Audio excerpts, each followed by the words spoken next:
My name is Gwendolyn Vance. On the night of the 10th anniversary celebration for our family fashion brand, Vance Couture, held in a private room at one of the most exclusive restaurants in downtown Philadelphia, my brother stood at the head of the long table, glass raised, smiling at the 40 guests who had come to honor him. Designers, buyers, suppliers, family, friends, all of them dressed in pieces from his latest collection. It was also his birthday, of course. Everything always revolved around him. He looked straight at me and said loud enough for every person in the room to hear, "To the pride of our family, me," and to finally cutting dead weight. We're done relying on failures. The room filled with awkward laughter and scattered applause. At his side sat the woman he'd been seeing for months, her hand resting possessively on his arm like it had always belonged there. I didn't flinch. I didn't raise my voice. I simply reached into my bag, pulled out a single black envelope, and slid it across the table until it stopped right in front of him. Before everyone celebrates, I said, my voice steady and low enough that the room went completely silent to hear me. You might want to explain to Mom and Dad why the loans on the house and the flagship store get called in tonight. To our suppliers, why payments freeze before the night is over. And to every buyer here, why Vance Couture won't exist by morning. His smile vanished. His face went pale. Phones started buzzing almost immediately. I stood, smoothed my dress, the simple black one I'd chosen myself, not one of his designs, and walked out while the first panicked voices began to rise behind me. But to understand how I could sit there so calm while everything he'd claimed as his started to crumble, you need to know what the years leading up to that night really felt like. If this story of family betrayal and quiet revenge hit you hard, make sure to like, subscribe, and hit the bell so you never miss another one. These stories remind us how strong we can be when we finally stop carrying everyone else. Stay with us. There's always more truth around the corner. I grew up in a comfortable suburb just outside Philadelphia, in a house where my older brother Tristan was always treated like the future of the family. Our parents, Norman and Martha Vance, had built a solid middle-class life. Dad worked as a supply chain manager for a large retail company downtown, handling logistics for clothing distributors. Mom took part-time shifts at a local boutique, folding sweaters and helping customers find the right sizes. They weren't wealthy, but they made sure we had what we needed: good schools, decent clothes, family vacations to the Jersey Shore every summer. Tristan is 5 years older than me. From the earliest days, I can remember he was the one everyone noticed first. He had this energy, always sketching outfits on any scrap of paper he could find, turning old magazines into mood boards. Dad would come home from work and sit with him for hours discussing colors and cuts, like they were planning something big. Mom hung his drawings on the fridge right in the center and told everyone who visited how her son was going to make it in fashion one day. They called him the pride of the family constantly. At dinner, conversations revolved around his latest ideas. When he got accepted into a prestigious art and design college in New York, they threw a small party with extended family. Dad took out extra loans to cover the tuition, saying it was an investment in the future. Mom beamed every time someone mentioned his potential. I wasn't overlooked completely, but I learned early that my role was different. I was good at school, straight A's, especially in art and business classes. Teachers noticed how I could spot trends in what kids wore, how I understood fabrics just by touching them. In high school, I won a full scholarship to one of the top fashion design programs in the country. When I brought home the acceptance letter, Mom smiled and said it was wonderful, but then she sat me down. "Tristan needs support right now," she told me gently. "He's the one who's going to carry the family name forward. Boys like him, they build things. You're smart, Gwen. You can help him." Dad agreed. They explained that with Tristan in college, money was tight. If I took the scholarship, I'd be far away. And who would keep an eye on things at home? Who would make sure Tristan had the backup he needed? It made sense in their eyes. The son was the legacy. Daughters supported. So I turned down the scholarship. I stayed local, took community college classes part-time, and started helping Tristan whenever he came home on breaks. He'd show me his assignments, rough sketches that missed the mark on current trends or used impractical materials, and I'd quietly fix them. I'd research emerging styles, suggest better fabric sources I found through Mom's boutique contacts, and redraw patterns so they actually worked. He never asked me to hide it, but I did anyway. When he got praise from professors, I stayed silent. When he brought home awards, I smiled and congratulated him. If Mom or Dad noticed I'd spent nights reworking his projects, they'd pat my shoulder and say I was such a good sister for helping the family star shine brighter. It became a pattern. Tristan made mistakes like the time in high school when he promised a custom dress for a friend's prom and botched the measurements completely. I stepped in, redid the entire thing in secret, and the friend raved about how talented he was. Or when he overspent his allowance on expensive markers and couldn't afford new clothes for picture day. I gave him mine altered to fit, and no one knew. I told myself it kept the peace. Being the quiet one meant fewer arguments, less disappointment aimed at me. I watched, listened, and fixed things before anyone realized they were broken. Over time, I got used to standing in his shadow. It felt safe there, no pressure to be the star, just the one making sure the star didn't fall. After Tristan graduated, he came back with big dreams of starting his own label. Dad helped him secure a small business loan using the house as collateral. Mom used her boutique connections to introduce him to suppliers. They all looked to me to handle the details. No one else wanted tracking orders, managing the budget, researching what was selling in stores across the city. That's how Vance Couture began, in a tiny rented studio space. Tristan fronted the ideas, but I was the one digging into market reports, predicting which silhouettes would catch on, sourcing affordable yet high-quality fabrics that made our pieces stand out. The first collection started gaining attention from local boutiques and orders trickled in. Word spread that Tristan Vance had an eye for what women wanted. The brand was growing steadily and surely because of the work I poured into it every single day. As the years went on, Vance Couture expanded from a small studio to a recognized local brand in Philadelphia, and I was the one working behind the scenes to make every season a success. I handled the research that kept us ahead. Every morning, I scanned international fashion reports, tracked what was moving in New York and Paris showrooms, and identified patterns that hadn't hit the mainstream yet.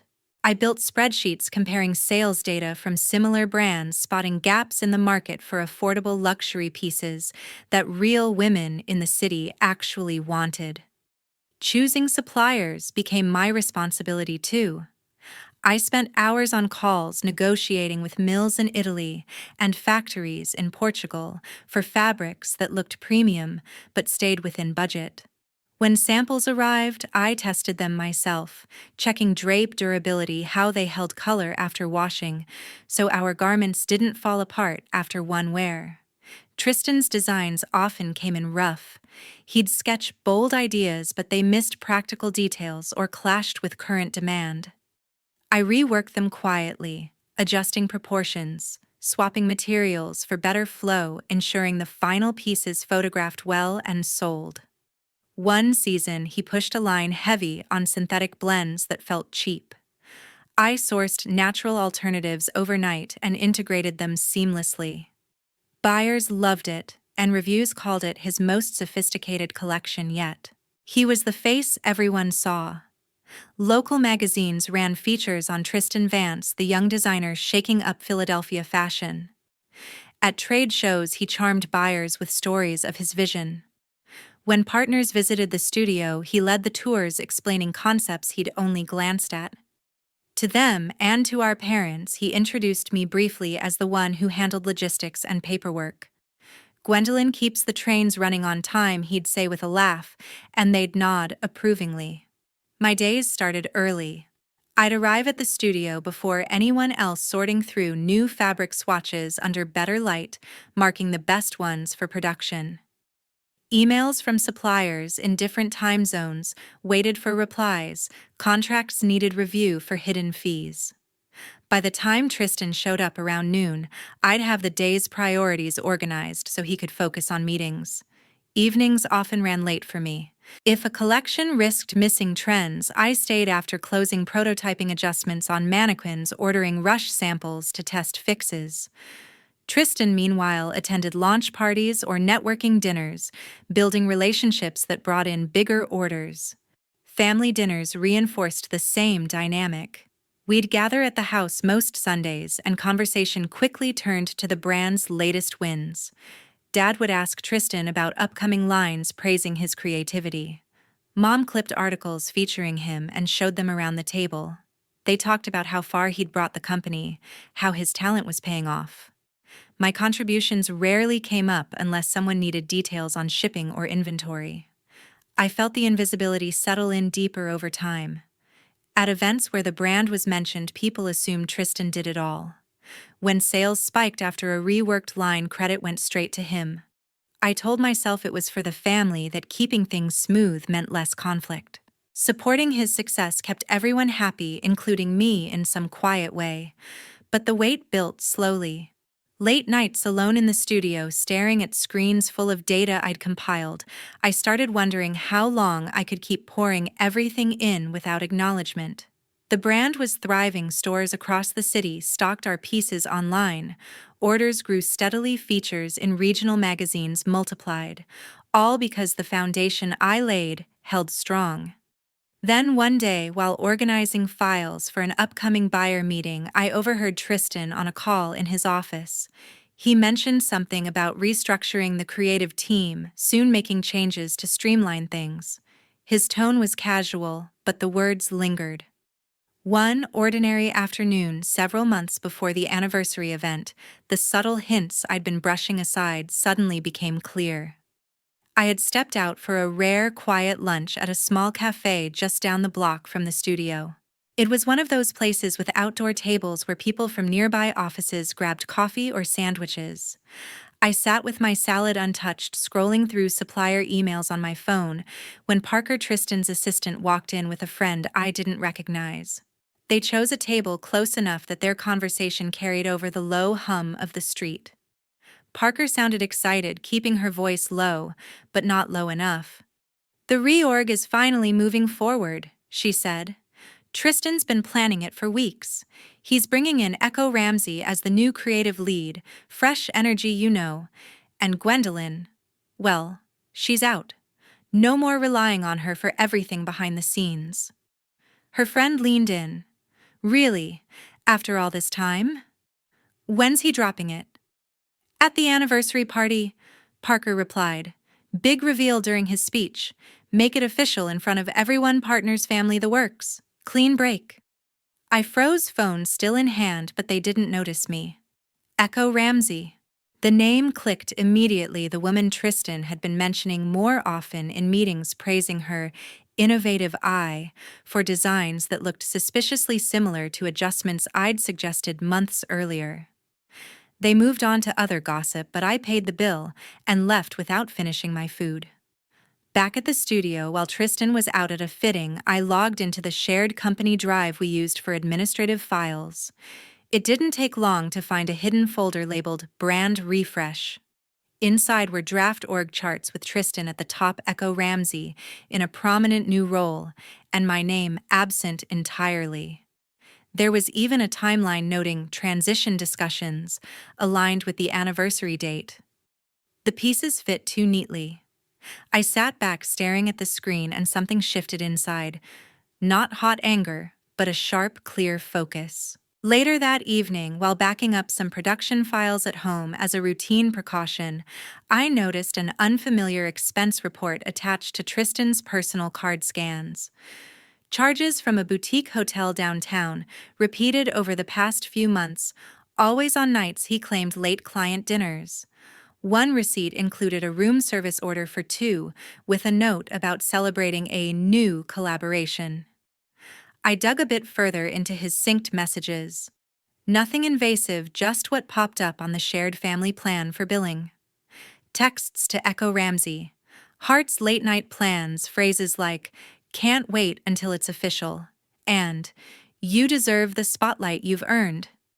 It wasn't shock that hit me. It was recognition. The slow fade of my role, the increasing mentions of her input, the casual dismissal in meetings, it all pointed here. He wasn't just restructuring the brand. He was rewriting history to erase me completely, replacing the work I'd done with someone who fit his new image. I closed the laptop and sat in the quiet apartment for a long time. No tears, no outburst. Just a cold clarity settling in the kind that comes when illusions finally strip away. I'd spent years fixing problems before they surfaced. Now one had surfaced that I couldn't ignore. The next morning, I reached out to Laurel Finch, an old friend from my brief community college days, who had gone on to become a sharp consultant for branding and intellectual property. We hadn't spoken in ages, but her name came to mind immediately. I sent a simple message, "Need to talk privately, something big." She replied quickly, suggesting we meet far from the studio.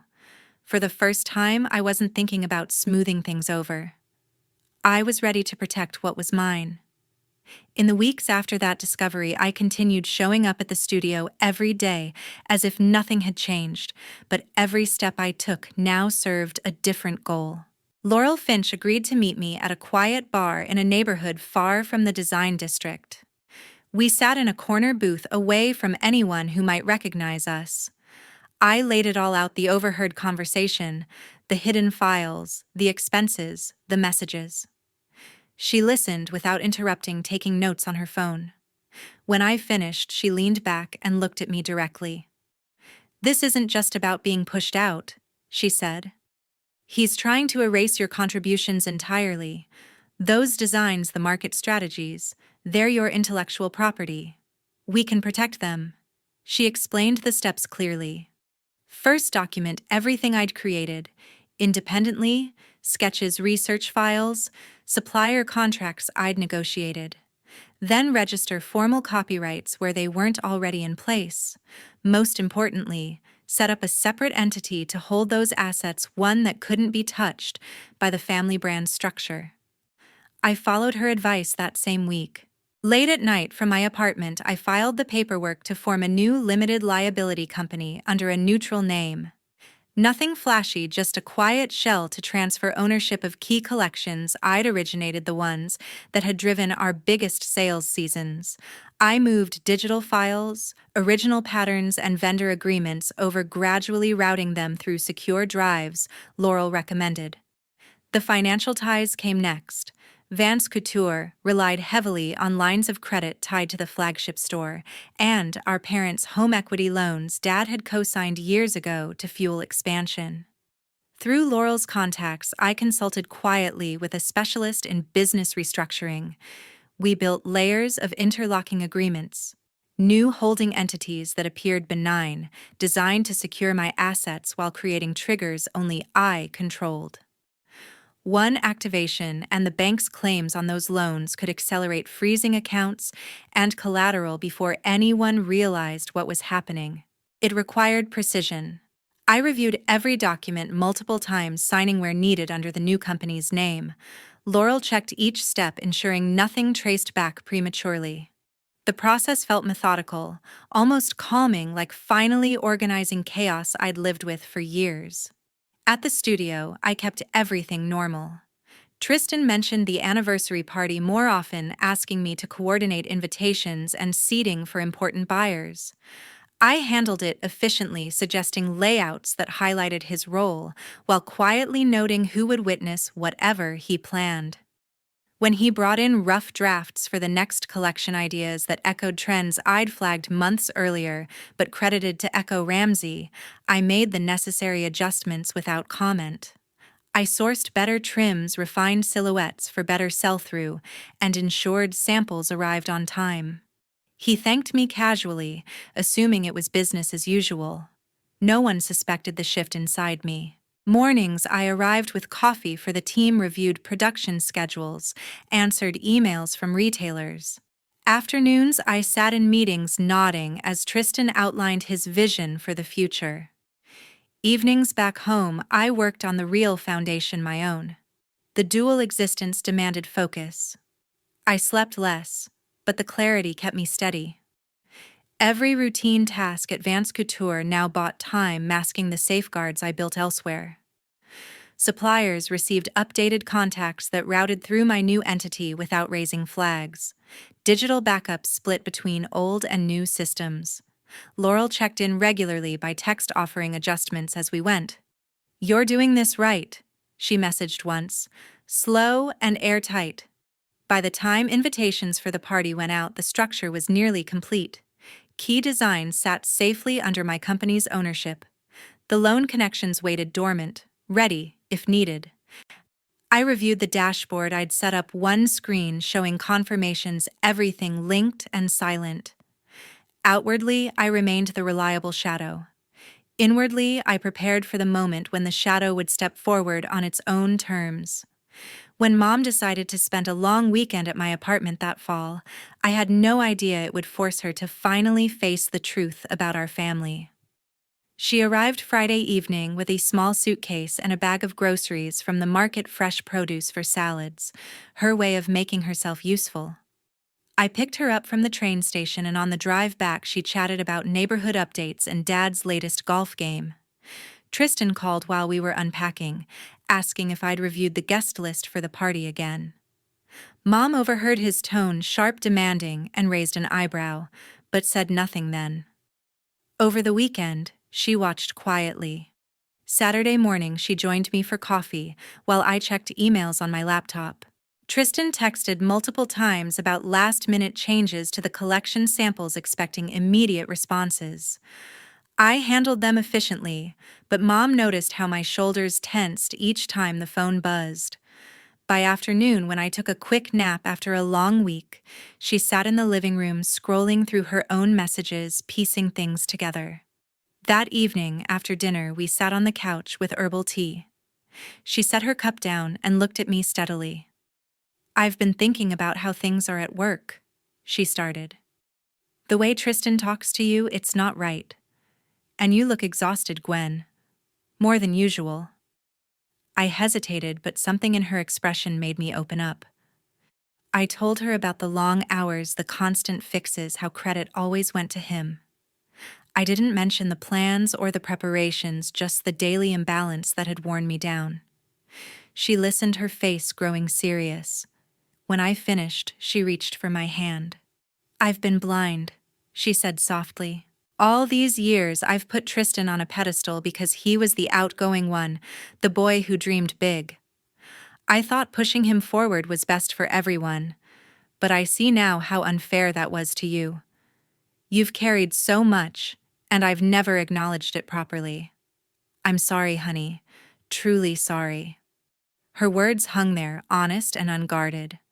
For the first time, she admitted favoring him had created a divide, one she'd ignored to keep peace. "You deserve better," she added.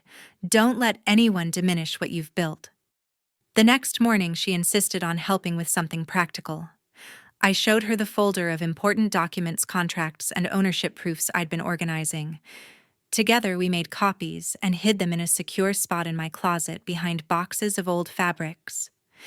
She suggested a small safe for extras and even transferred a bit of her own savings to a joint account, just in case, as she put it. Before she left Sunday afternoon, she hugged me tightly at the station. "Promise me you'll put yourself first now," she said. "You've got the strength for it, and I'm here always." Her visit lifted something inside me, a weight I hadn't realized was crushing. For the first time in years, I didn't feel completely alone in it all. Mom's support made the path ahead feel less isolating, like I had an ally who finally saw me clearly. The evening of the 10th anniversary celebration finally came. The private dining room in downtown Philadelphia, packed with people who'd seen Tristan claim my ideas as his own for a decade. The space was elegant, long tables covered in white linen, soft lighting from chandeliers, displays of our latest pieces on mannequins around the edges.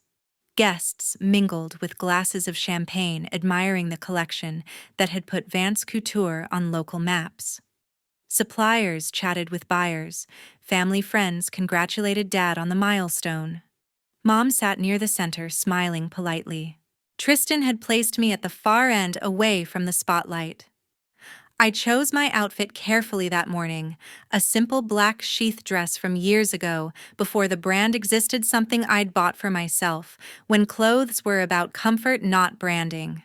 No jewelry from our lines, no accessories that screamed Vance Couture. It felt right, understated mine. Dinner progressed smoothly. Courses served with quiet efficiency. Conversation flowed about market trends, upcoming seasons, how far the label had come. Tristan commanded attention, effortlessly telling stories that made everyone laugh in the right places. Echo Ramsey sat beside him, touching his arm at key moments, her presence a clear signal of change. As dessert arrived, individual chocolate torts with a single candle on Tristan's, he tapped his glass and stood. The room quieted instantly. He started with thanks to partners for their trust, to suppliers for quality, to family for support. Then his tone shifted. Tonight marks not just 10 years, he said, voice carrying that practiced charm, but a new chapter. We've built something special here, and it's time to acknowledge what's held us back. He turned toward me fully. Gwendolyn, you've been part of this from the start, but let's be honest, you're not the future. You're the past, a failure we've outgrown. It's time to move forward without the dead weight. Laughter rippled through the room, relieved and sharp. Echo smiled triumphantly. Glasses lifted in half-hearted toasts. Mom looked uncomfortable. Dad nodded approvingly. I breathed steadily, feeling the envelope heavy in my bag. Then I stood, walked the length of the table with measured steps that echoed slightly in the sudden hush. Faces turned, confusion starting to register. I stopped near Tristan and slid the black envelope across the polished surface until it rested in front of him. Before you all raise your glasses, I said, voice calm and clear enough to cut through the tension, you might want to explain to Mom and Dad why the loans on the house and flagship store get called in tonight, to suppliers why accounts freeze before bills are paid, and to every buyer here why Vance Couture collapses before the week is out. His expression cracked instantly, eyes widening, color draining. The envelope sat there unopened but heavy with implication. Echo's hand dropped from his arm. Phones began vibrating around the table, one after another. A supplier checked his screen and muttered something about an urgent bank alert. Dad pulled out his device, frowning deeply. I turned without another word, smoothed my dress once more, and walked out. The door closed softly behind me, muffling the first raised voices. Outside, the cool night air hit as I crossed to my car parked down the block. I slid into the driver's seat, opened my laptop on the passenger side, and accessed the secure dashboard I'd prepared. With a few clicks, I sent the final authorizations notifications to the bank, triggering the clauses locking access to key accounts, securing ownership transfers irrevocably. My phone lit up almost immediately. Texts from numbers I recognized, questions from partners, frantic messages from Parker. A call from Mom came through, but I let it ring. Another from Dad demanding answers. Tristan's name flashed repeatedly. I watched the confirmations roll in, loans, accelerating, assets protecting under my new entity, production, holds, activating. Through the restaurant's large windows across the street, I could see movement inside, people standing, gesturing urgently, Tristan pacing with phone to ear. The chaos built quickly, just as planned. No shouting from me, no dramatic exit beyond the walk. Just the quiet unraveling of everything built on what wasn't his. In the weeks and months following that night, the fashion brand my brother had always taken credit for began to collapse entirely. The bank moved quickly once the triggers activated. Vance Couture filed for Chapter 7 bankruptcy within days. Liquidation, no reorganization possible with the debts outweighing assets. Suppliers pulled inventory, refusing new orders without upfront payment. The flagship store downtown shuttered first, its windows papered over as leases defaulted. Smaller boutiques that carried our lines cleared shelves, returning stock for refunds they never received. Dad and Mom faced foreclosure on the house soon after. the equity line tied to the business loans left no buffer. Notices arrived, auctions scheduled. They downsized to a modest apartment in a quieter part of the suburb, selling furniture and keepsakes to cover moving costs. Mom called once to explain, voice strained but understanding. We kept in touch sporadically after that, short conversations about everyday things, nothing heavy. Tristan bore the worst of it personally. With the brand dissolved, his reputation took the hit. Buyers and partners distanced themselves, associating him with the sudden failure. Personal guarantees on some loans left him drowning in debt. He tried small consulting gigs, but doors stayed closed. Echo Ramsey disappeared from the picture quietly. No public fallout, just absence. Last I heard through neutral channels, she'd moved on to another label in New York. I ignored the initial flood of messages from him and Dad demands, turning to pleas, accusations of betrayal. I blocked numbers, changed locks on anything shared. No meetings, no explanations. The cut was complete. They were no longer part of my daily life. From the secured assets, I launched my own label under a new name, Vance Threads. It started small, a leased space in a better district focused on the collections I'd always envisioned without compromise. The designs drew from years of research I now owned, outright clean lines, quality fabrics, pieces that fit real lives. Word spread through industry contacts who knew the true story. First orders came from stores eager for fresh talent untainted by the old drama. Growth came steadily. Online sales climbed as reviews highlighted authenticity and attention to detail. Magazines that once featured Tristan now ran profiles on me, noting the quiet force behind the original brand's best seasons. I hired a small team, designers who'd felt overlooked elsewhere, and we collaborated openly, credits shared fairly. Returns surpassed anything Vance Couture achieved at its peak.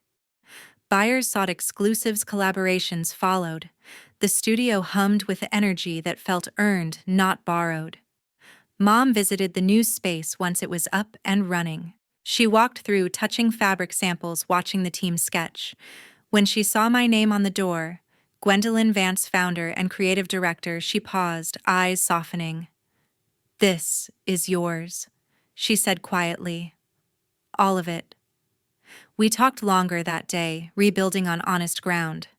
Dad and Tristan remained distant, no contact, no reconciliation. That chapter closed permanently. Looking back, the deepest betrayals often create room for something truer. I learned that standing silently behind someone doesn't mean you have to stay there forever. When you finally choose yourself, the light you've been lending others can shine on your own path, and brighter than before. Never underestimate the person who's always fixed things in the background. One day, they might decide to build something unbreakable for themselves instead.